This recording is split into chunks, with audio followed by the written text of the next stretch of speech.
Friends, இன்றைக்கி அட்சய தீர்த்தினால் நான் வந்து தங்கம் வெள்ளி இதனால் வாங்க முடியலனாலும் என்னால் முடிஞ்சதை வாங்கி சாமி கும்பிட்டேன். நீங்களாம் சாமி கும்பிட்டீங்களா சொல்லுங்கள்.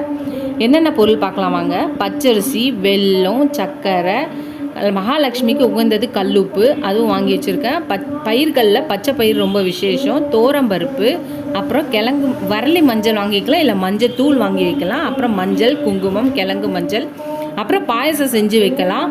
பாயசம் பால் பாயசம், அவல் பாயசம். இன்றைக்கி நான் அவல் பாயசம் தான் செஞ்சுருக்கேன். அவல் ரொம்ப விசேஷம், அதனால் இன்றைக்கி நான் அவல் பாயசம் செஞ்சுருக்கேன். அப்புறம் காசு, நம்மளால் முடிஞ்ச பழங்கள் இருந்தால் வாங்கி வைக்கலாம்.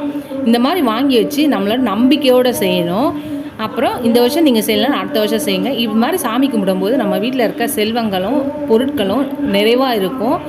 வீட்டில் காலியாகாமல் என்றென்றும் நிறைவாக இருக்கும்னு சொல்லுவாங்க. அதனால் நீங்களும் இதை ட்ரை பண்ணி பாருங்கள். நம்பிக்கையோடு சாமி கும்பிடுங்க, எல்லாம் நல்லபடியாக நடக்கும். Bye friends.